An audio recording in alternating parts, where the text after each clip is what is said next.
দেখবেন যুবকেরা কলকাতা, চেন্নাই, উড়িষ্যা আর মুম্বাই কত জায়গায় জীবনের ঝুঁকি দিয়া আপনার ভাড়ার উপরে কাজ করতেছে। 6 মাস, 8 মাস, 10 মাস, 1 বছর, 2 বছর কর্ম করতেছে। আর এই কর্ম সন্তানাদি বিবি বাল বাচ্চার জন্য করে।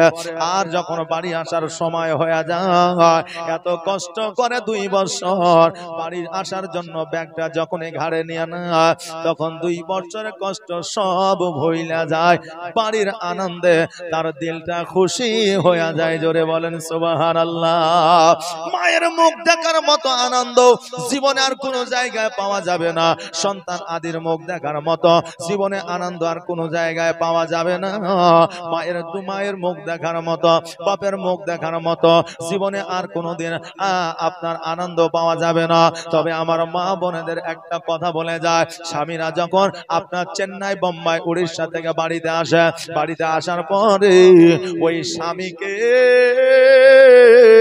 মহব্বত না করিয়া, ওই স্বামীকে সঠিকভাবে খেতে না দিয়া, স্বামীর সেবা না করিয়া, অনেক মা আছে ওই স্বামীকে প্রশ্ন করে কত টাকা কাম হয়েছে, তুমি বাড়ি যখন আসলা মায়ের কাছে কেন আগে গেলা, মাকে কি কোনো টাকা পয়সা দিয়েছ, মিষ্টি কেন এসেছ, সন্দেশ কেন নিয়ে আসনি, সন্তানের জন্য এই রকম জামা কেন নিয়ে এসেছ, একটু কি ভালো আনতে পারোনি, আমার জন্য কেন শাড়ি আনোনি।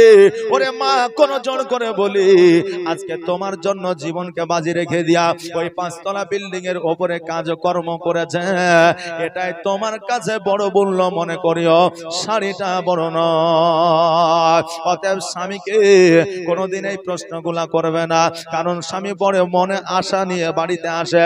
হয়তো বিদেশে জাহান্নামের মধ্যে ছিলাম, হয়তো বিদেশে দুঃখে ছিলাম, কষ্টে ছিলাম, বাড়িতে যাইয়া একটু শান্তি পাইয়া যাব।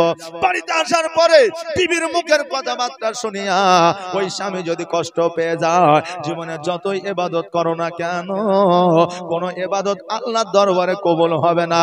আর আল্লাহর হুরেরা ওই নারীর প্রতি লানত বর্ষিত করতে থাকবে। এই লানতের কারণে ওই নারী জাহান্নামী হয়ে যাবে। জোরে বলেন নাউজুবিল্লাহ। ওই নারী জাহান্নামী হয়ে যাবে। এই জন্য বলি মা, জীবনে কোনোদিন স্বামীকে অবহেলা করবে না। জীবনে 3টা কারণে আমার নারীরা, আমার মা বোনেরা বেশি বেশি জাহান্নামে যাবে। আমার নবীজি বলেছিলেন, শোনো রে নারীরা কিয়ামতের দিন বেশি জাহান্নামে যাবে। সাহাবীরা বললেন, হুজুর গো, নারীরা বেশি নামাজ পড়ে, বেশি রোজা রাখে, নারীরা বেশি ইসলামিক শরীয়ত মেনে চলে, অতএব নারীরা কেন জাহান্নামী বেশি হবে? আমার দয়ার নবী, মায়ার নবী সাল্লাল্লাহু তাআলা আলাইহি ওয়াসাল্লাম বলেছিলেন, 3টা কারণে নারীরা জাহান্নামী হয়ে যাবে। 1 নম্বর কারণ হইল স্বামীর কথা মানবে না। 2য় নম্বর কারণ হইল স্বামী স্ত্রীরা পর্দা করবে না। 3য় নম্বর কথা হলো স্বামীকে গালিগালাজ করবে। যেই নারী গালিগালাজ করবে, যেই নারী স্বামীকে সম্মান দিবে না, স্বামীর কথা মতো চলবে না, যেই নারী পর্দা করবে না, আমার নবী বলেছে ওই নারী কিয়ামত পর্যন্ত জান্নাতে যাবে না। জোরে বলেন সুবহানাল্লাহ।